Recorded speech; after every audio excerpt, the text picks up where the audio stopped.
একসময় একটি মন্ত্রমুগ্ধ বন দ্বারা বেষ্টিত একটি উদাসীন গ্রামে, সেখানে প্রবীণরা প্রতি রাতে একটি গল্প ছিল। লীলা নামের এক যুবতী মেয়ে এবং রহস্যময় ভেলভেট মুনের সাথে তার মুখোমুখি একটি গল্প। এই গল্পটি ড্রেড অ্যান্ড অ্যাভে উভয়ই ফিসফিস করে বলেছিল, এমন একটি গল্প যা যারা শুনেছিল তাদের হৃদয়কে মোহিত করেছিল। ও লীলা একজন এতিম ছিলেন, একজন পুরানো আইভির আচ্ছাদিত এতিমখানায় এই ধরনের রহস্যময় মিস মিরাবেলার যত্নের অধীনে বাস করছিলেন। গ্রাম বাচ্চারা মিস মিরাবেলাকে আদর করেছিল, যার চোখ জাদুবিদ্যার ইঙ্গিত দিয়ে ছড়িয়ে পড়েছিল এবং যারা সর্বদা জানত যে কিভাবে তাদের ভয়কে একটি গান বা মৃদু স্পর্শ দিয়ে শান্ত করা যায়। তবে একটি নিয়ম ছিল যা তিনি কঠোরভাবে প্রয়োগ করেছিলেন।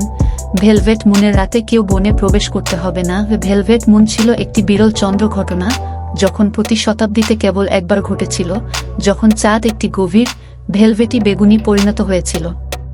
বলা হয়েছিল যে এই রাতে বনটি অন্যান্য ওয়ার্ল্ডের প্রফুল্লতা এবং প্রাণী নিয়ে জীবিত এসেছিল এবং যারা উদ্যোগ নিয়েছিল তারা কখনই ফিরে আসতে পারে না।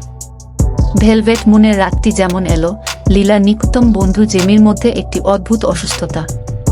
সমস্ত প্রতিকার মিস মিরাবেলা চেষ্টা করেও তার অবস্থা আরও খারাপ হয়েছিল। তার বন্ধুকে বাঁচাতে মরিয়া, লীলা মুনশাদো ব্লুম নামে একটি পৌরাণিক ফুল সম্পর্কে প্রবীণদের মধ্যে একটি ফিসফিস শুনেছিল যা কেবল ভেলভেট মুনের রাতে ফুল ফোটে।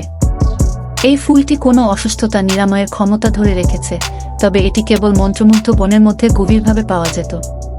জেমিকে বাঁচানোর জন্য নির্ধারিত, লীলা মুনশাদো ফুলের সন্ধানের জন্য তার মন তৈরি করেছিল। ভেলভেট মুনের রাতে রামটি একটি অস্বস্তিকর ঘুমের মধ্যে ডুবে যাওয়ার সাথে সাথে তিনি একটি ছোট লণ্ঠন এবং তার একমাত্র সঙ্গী হিসাবে তার সাহস নিয়ে এতিমখানা থেকে পিছলে গেলেন। বনটি সামনে এগিয়ে গেছে, অন্ধকার এবং পূর্বাভাস, তবুও কোনোভাবেই চাঁদের অদ্ভুত বেগুনি রঙের আভাটির নিচে আমন্ত্রণ জানিয়েছে। তিনি বনের দিকে আরও গভীরভাবে বেরিয়ে এসেছিলেন। লীলা তাকে ছায়া থেকে চোখ দেখছেন। গাছগুলি গোপনীয়তা এবং সতর্কতাগুলি ফিসফিস করে বলে মনে হয়েছিল তাদের শাখাগুলি কঙ্কালের আঙ্গুলের মতো পৌঁছেছে। তার লণ্ঠনটি আলোর একটি ছোট বৃত্তটি কাস্ট করে সবেমাত্র অন্ধকারকে ধরে রাখে যা চারদিকে থেকে চাপা পড়ে।